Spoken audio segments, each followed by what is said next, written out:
Hey y'all, we're on part 2 of our series, Acronym Fluent Definition Week. And today we're talking about FAPE, or for those of you who like it fancy, FAPE. When we talk about FAPE, FAPE is a federal term. It's a legal term of art that is provided for our students with disabilities in Section 504 and under the IDEA. And when we talk about it, oftentimes we understand what the acronym means, free, appropriate, public education, but that doesn't mean we always understand what that really means. So let's get into it. When we talk about free and appropriate public education, the free part means that we're not charging the family for the services anything more than we would charge a typical developing child. So if you're charging them for band equipment, your special education student will have the same charge. If you charge them for the cafeteria lunch, and as long as they're receiving that same type of lunch, there's going to be, again, no charge to the student. But we're not going to charge them for occupational therapy. We're not going to charge them for speech therapy. We're not going to charge them because their teacher needs an additional credential and a special ed credential. That is where the free part comes in. And this didn't always happen. In years past, when a child came to the door of a schoolhouse and they had a disability, the school would say, hey, here's a bill, we're going to have to charge you extra for your child to attend.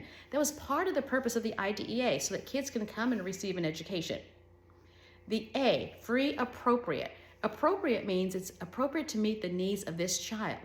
We can't just say all kids with disability are going to go to this classroom and they're going to receive these specific services, and kids with this disability are going to go to this classroom and get these services.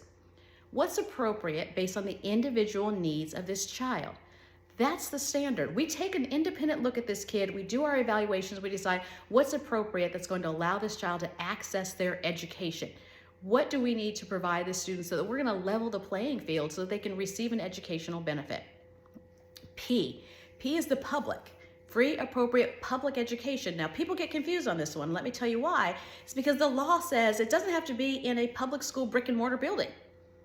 Generally, what we're looking at is it at public expense. It can be a non-public school that is generally authorized by the state to receive students because they're agreeing to follow and comply with the federal laws. It can be a hospital program that we are providing where we're sending educators into the hospital setting.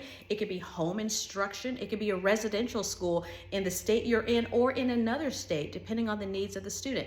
But it's being funded at taxpayer expense. We've got free, appropriate, public. Now let's get into education. Education means we're giving the child an educational benefit.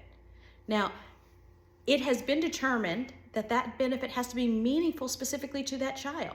And for some kids, if let's say they were reading 10 sight words at the beginning of the year, by the time the next IEP period comes around, we want them to be reading 30 words.